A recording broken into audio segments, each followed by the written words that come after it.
Every business wants good customer reviews. Every customer wants a good experience. So what happens when both sides click? Or in some cases, when they don't? From Yelp and Entrepreneur Media, this is Behind the Review. Behind the review, dig deeper too. Behind the review, get all the news. Food, flowers, fixing, make business boom. Behind the review, dig deeper too. I'm Emily Washkovic, Yelp small business expert. Behind the Review features conversations with business owners and customers who wrote one of their Yelp reviews. In our discussions, we talk about lessons they've learned that can be used by other businesses to improve their own reviews and their bottom line. This week, we're replaying a favorite episode of Season 2, featuring Kim Malek, the founder of Salt and Straw. You might be familiar with the name of the ice cream brand. It's cross-country now, and this episode interviews one of the reviewers in Miami, Diandra. I know you're going to love it because it's one of the episodes we got the most feedback from last season. And the reason I wanted to bring it back is because Kim Malek joined us this year at Yelp's Local Business Summit as a panelist on our Building a Trusted Brand with Authenticity panel. I'm going to link that summit panel in the show notes along with the other sessions from that day. It's jam-packed with great conversations about branding, marketing, and other fun topics. So definitely check it out and especially give a listen to Kim on the Building a Trusted Brand panel. Now, here's the episode. I hope you enjoy it. This week, I'm talking about everyone's favorite treat, ice cream, with Salt and Straw co-owner Kim Malek and Yelp employee Diandra L., a regional lead who manages a team of Yelp community managers in the Southeast. She discovered the ice cream shop a couple years ago while organizing a tasting event for her team. The event went so well, she became a fan of the shop, and as she normally does, wrote a review as well. Let's give it a listen. Everyone's favorite California ice cream shop has made it to Coconut Grove. It's beautifully decorated and located front and center in the new Coco Walk. Their ice cream is widely popular, and what I loved about this location is how they created a few Miami-inspired flavors. What a way to bring your brand and immerse yourself into the flavor of the local community. I opted for the vegan hazelnut cookies and cream made with chocolate from a local chocolatier. They also have a few other Miami-inspired flavors. I can't wait to try. Welcome to Miami, Salt and Straw. You are certainly a sweet addition. Salt and Straw isn't a true local small business to Miami in the sense that it started in Portland, Oregon, 3,200 some miles away from that Miami location that Diandra visits regularly. In fact, Miami is the first physical store for the Salt and Straw brand located on the East Coast. But something that impressed me and Diandra both was the way that this Oregon-based ice cream shop made itself at home in Miami by becoming a part of the scene before opening their doors. Anyone who's been to Miami knows the flavors found locally are reflective of the cultural melting pot that is the port city.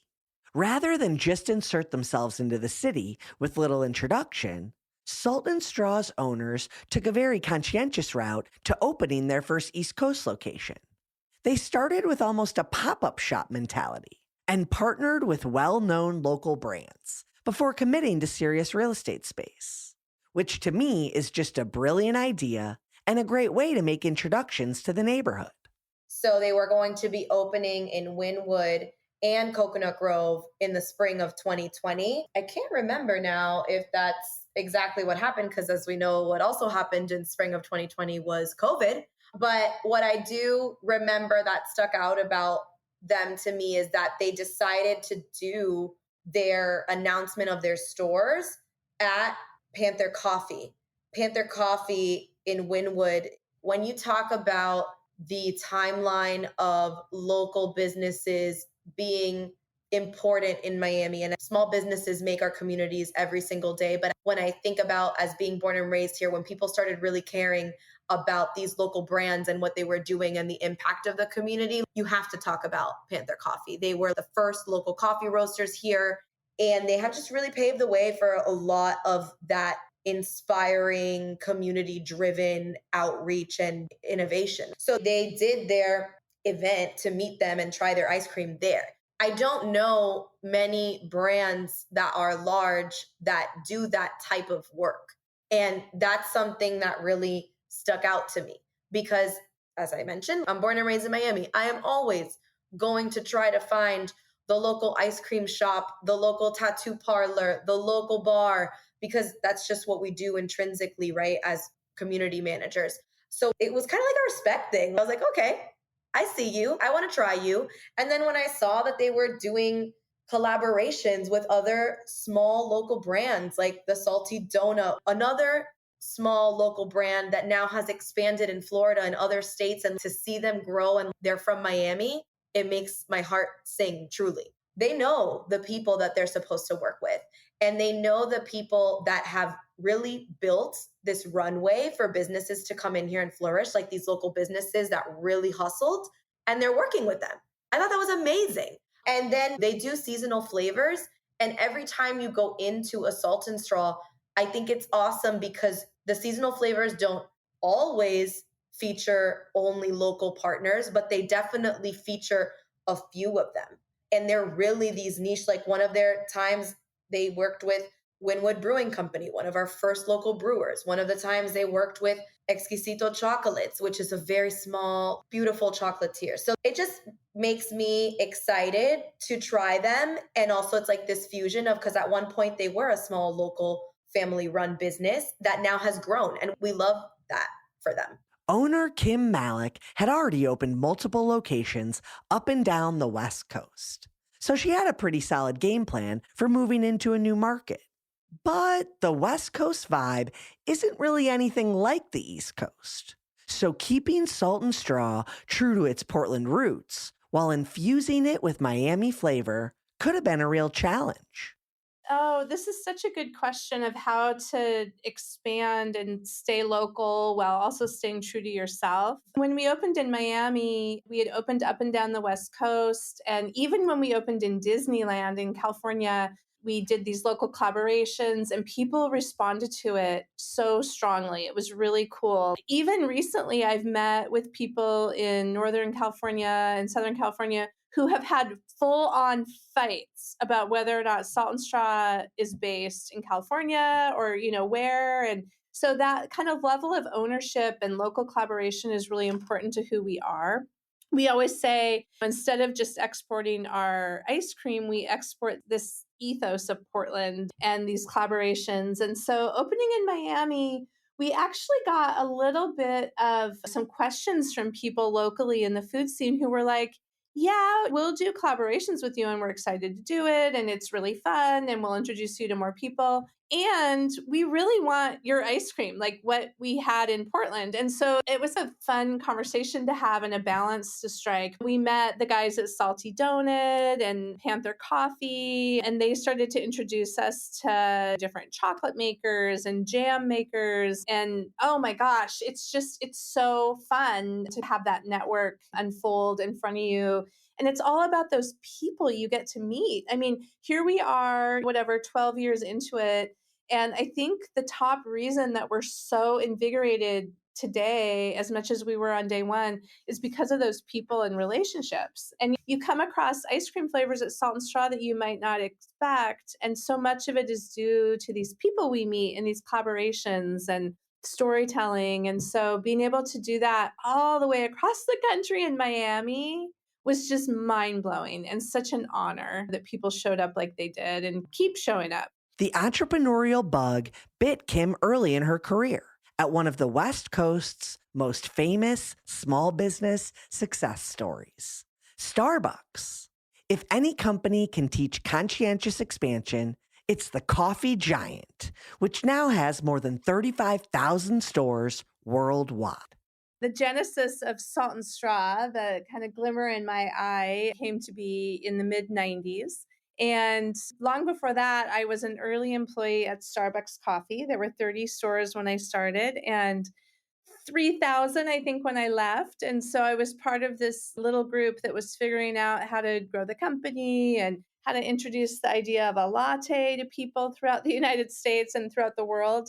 And I fell in love with just the entrepreneurial spirit of that and really this idea of a third place. So it's not your home, it's not your office, it's this third place where you can spend time for yourself.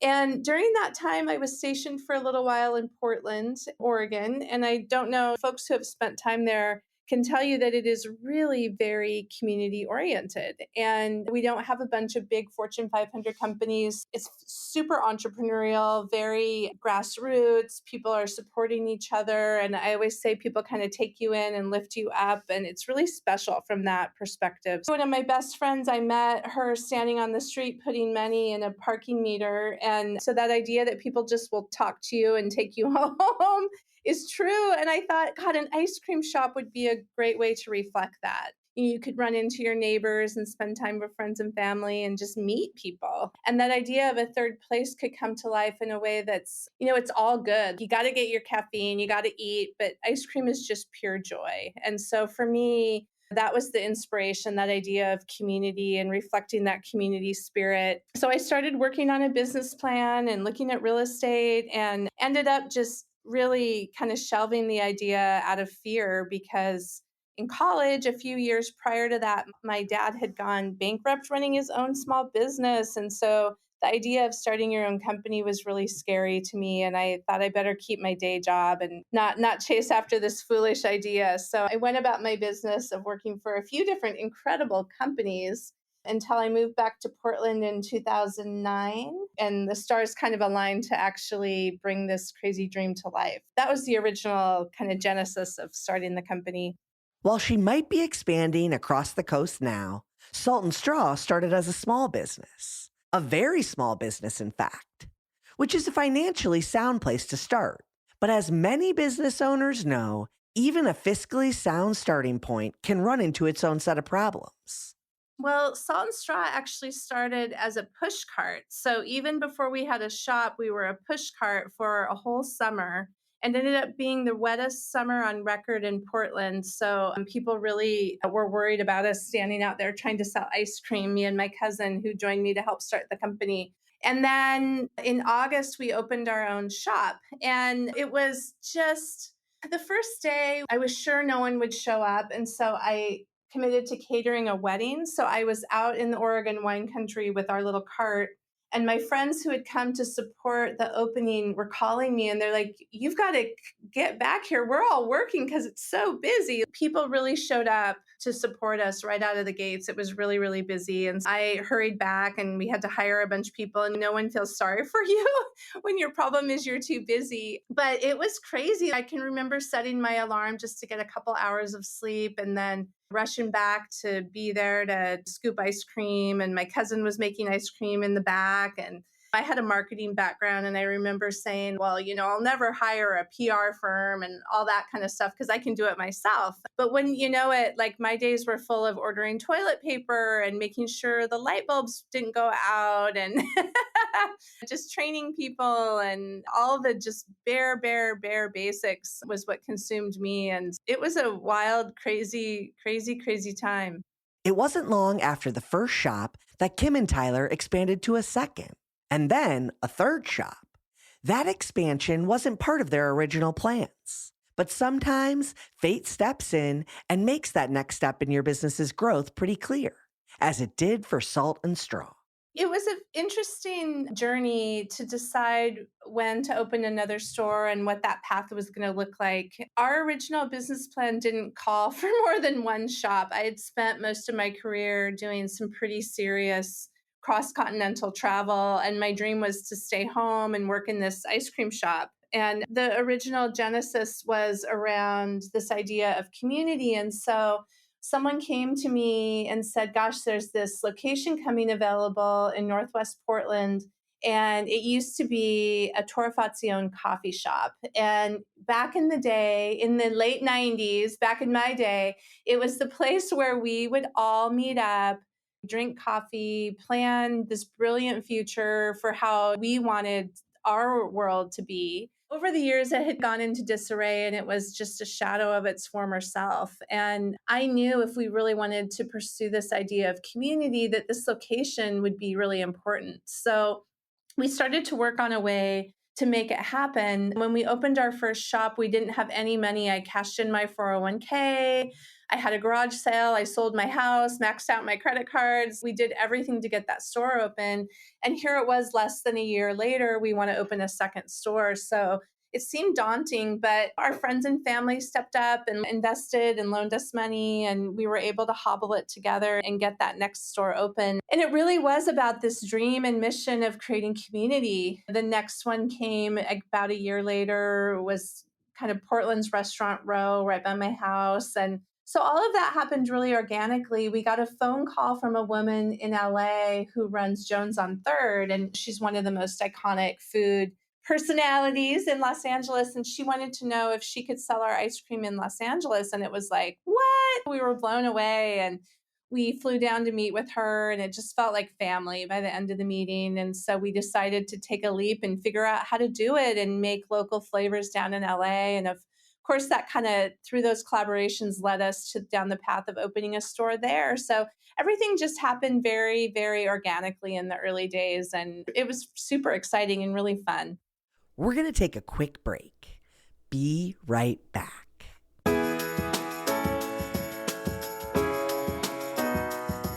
The IKEA Business Network is now open for small businesses and entrepreneurs.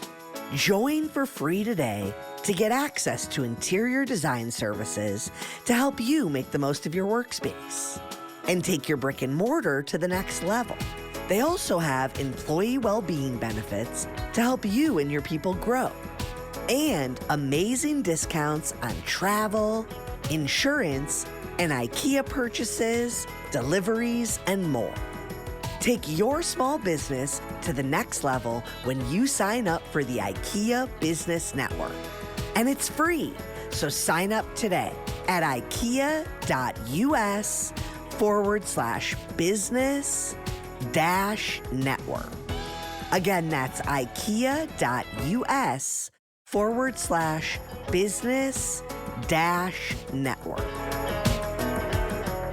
One of the things that sets Salt and Straw apart from other ice cream shops is their unique flavor combinations.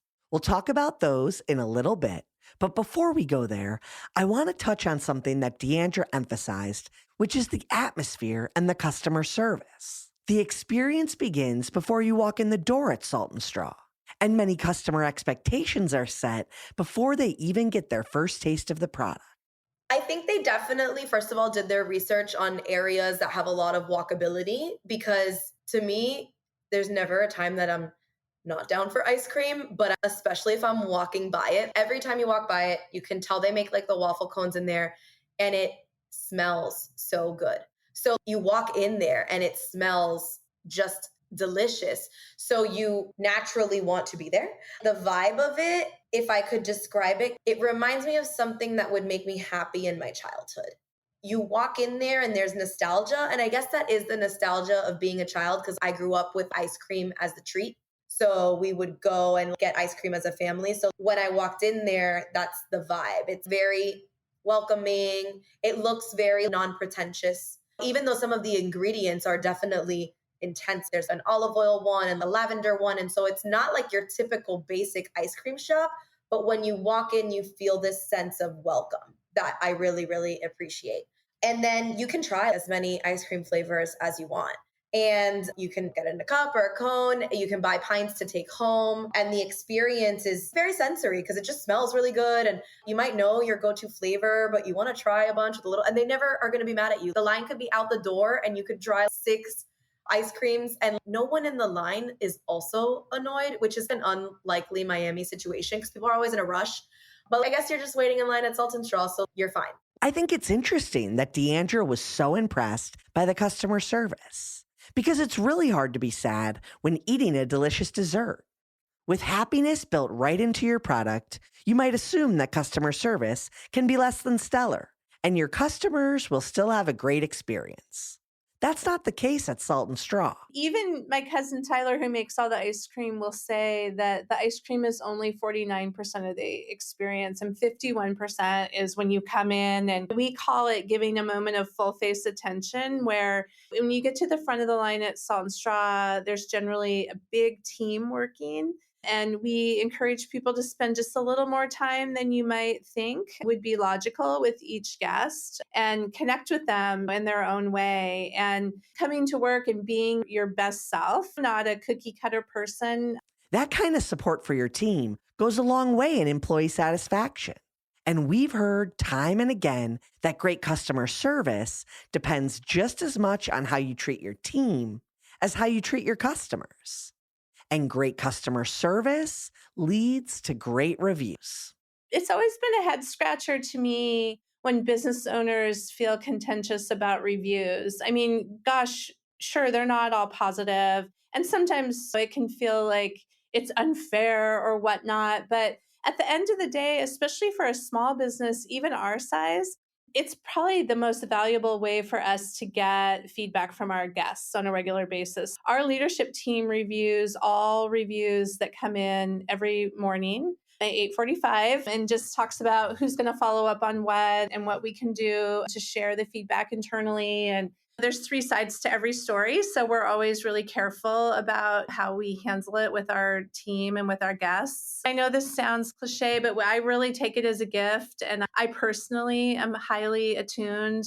If you look at our feedback to guests, you'll see that it will come from me personally from time to time, because any information or time that our guests take to share their experiences, I take that really seriously personally, and I want to be part of the communication back to them. And it helps me understand what trends are going on with our shops and customers and competitors. It's bittersweet, but it's great to have. So I'm all in on reviews.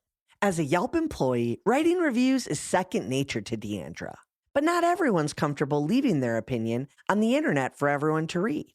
Some would-be reviewers might not want to leave negative things online. But if they're well thought out and constructive, they can be really helpful to business owners. And giving constructive feedback doesn't have to mean a critical review. It can be full of great things as well. I think you're hard-pressed to find a business owner who doesn't appreciate some positive feedback. There's so many motivators behind writing reviews, but I think the biggest thing for me is that it's just a show of support. At Yelp, we call them love letters to local, like a thank you to your local business. And in this role, I have had the good fortune of getting to know so many business owners who are looking at Yelp for both all of the positive and the constructive feedback that they're getting, and they really read it and they apply what they're seeing there. So I think it's just really important to support local businesses, of course, with your money, but then also with your feedback. Personally, words of affirmation are my love language. So for me to give it to businesses in the form of a thoughtful, positive review, it brings me joy. Because if I got an email from a colleague that was shouting me out for doing something good, it would make my day. So a business owner or even a team member or a general manager, they read that about their location and they're excited. The other thing is, in this day and age when people are just so conscious of what am I spending, where am I spending my money, all these things, writing a review is free and it's support. And it also has a huge impact. A lot of times people say, oh, I don't write reviews because who's going to read them? Nobody cares what I think. But truly, people find out about businesses from the content that you are putting on Yelp. You are helping somebody, if they're craving ice cream, search, and your review might be the reason that they try Salt and Straw over another place or vice versa. And then when I think about it on the other end too, when people come to visit my city, reviews are so important because I want them to have an authentic Miami experience. And so how would they be able to figure out what's the best XYZ restaurant without doing that research? The other thing about reviews is I believe, and this was something that I became really passionate about, especially in COVID, you might think that you are just one person, which I guess in theory is true, right? but you do not know how much of the trickle of impact that you have. That one review could have made a server's day, could have helped get them a promotion, could have just helped that business go from 3 stars to 4, or could celebrate a dish that somebody was trying out new and you gave it kudos. I don't know, could help someone find the place for their anniversary, their birthday, whatever. You might think that no one's reading it, but they really are. And it just makes this huge impact. And it's a way to help your community, help them support each other, and help them find places to go. So I guess for people who are like, I've never written a review, I don't know why I would write a review, my tip would be, if you had a good time, the same thing that you would tell your best friend, oh my God, I just went to Jaguar Sun and had the best martini of my life, and the bartender Jose is amazing, and you have to go. You can literally write that in a review. It takes 2 seconds. And I'm sure you snapped a pic, because if it's not on the gram, did it not happen? You can put that picture on Yelp. It doesn't need to be these novels. Of course, those are fun to read sometimes, but just any feedback is really helpful. And on the flip side, I'm talking about positive things because I tend to use Yelp all the time. So I tend to have great experiences where I go because I did my research. But if you have a bad time, imagine back in the day, businesses would never have the opportunity to know that something may or may not have been an issue at their business. I've definitely been on the receiving end of several business owner phone calls that are not pleasant because of reviews that they have received. Because I've gotten reviews of my events before. It hurts when you get constructive criticism because you put so much work into something. But at the end of the day, if you look on someone's page, and you can't please everyone all the time, but if the last 5 reviews mention, I don't know, the burger is salty, it is probably salty. Would you have been able to spot that and correct it if that's not the case? And then it also gives you the platform to, like, we can get into a whole other side of the ways that they can engage with people. But anyways, it's just a way to share your feedback. And feedback is always important, and it shows support. Similar to Diandra, most Yelp reviewers are sharing places they love. A majority of Yelp reviews are neutral to positive. In fact, Yelp has more 5-star reviews than 1, 2, and 3-star reviews combined. But of course, even places with great star ratings can't keep everyone happy all the time. We're going to take a quick break. Be right back. Diandra and Kim both talked with me about the unique flavor profiles at Salt and Straw. And when I took a quick glance at the Miami location's reviews on Yelp, most, if not all, of the negative reviews are about available flavors. The workaround to avoid customer dissatisfaction is the tasting policies that both Diandra and Kim mentioned. You can try everything before making your selection. And even though it's not everyone's cup of tea, Kim is firm behind the decision to keep the choices at Salt and Straw interesting. Steve Jobs was quoted once saying, "If you want to make everyone happy, don't be a leader, sell ice cream." So we're changing that. We're changing the way people think about ice cream. And that's okay. You stand for something and it doesn't make everybody happy. I was with a family member recently and he was trying our strawberry honey balsamic with black pepper. And he was like, "This is too salad. I don't like this. I don't want to have this." And I said, "That's okay. Let's have this gooey brownie here and a little side scoop of the best vanilla in the world," which Salt and Straw does make. And he had a big smile on his face and he loved it. If you stand in line at Salt and Straw and you go through the whole tasting process, which you can taste every single flavor, you'll see it's people, they're not on their phones, they're talking to each other, they're meeting in line. Like, people have gotten job offers and wedding proposals in our line. And I just share that because this idea of trying new things that you haven't had before, it gets you talking to each other, it gets people meeting, it gets people excited. It's like a little something to do. It's almost beyond having ice cream. I remember standing outside of our store when we were like 2 years old and we had a fish caramel sauce mixed in, which was a collaboration with a local ramen shop. And this guy was like, "Fish caramel!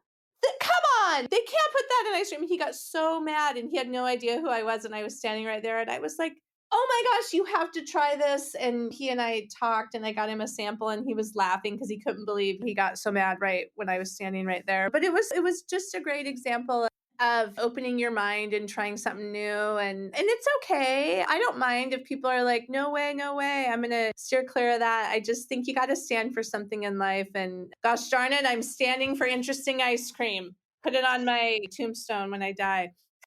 And that concludes our episode. I hope you enjoyed it and were able to take a thing or two away to implement in your own life. Whether it's a new idea that you can bring back to your business or a fresh perspective on how to be a positive influence as a consumer, we share these stories to inspire and create more meaningful connections in your local community. Behind the review, dig deeper too. Behind the review, get all the news. Food, flowers, fixing, make business boom. Behind the review, dig deeper too. This episode featured a conversation with the Salt and Straw owner, Kim Malek, and Diandra L., the former Yelp Miami community manager, who's now a community director. Special thanks to Holly Hanchy, who helped write this episode. To learn more about the story, head to yelp.com/behind the review and check out the guest details and episode takeaways. And don't forget to subscribe to the show on your favorite listening platform so you get an alert each Thursday we drop a new episode. To claim your own Yelp business page and start engaging with consumers, visit business.yelp.com. Our theme song is performed by Ali Schwartz and produced by Robbie G of Messerol Sound.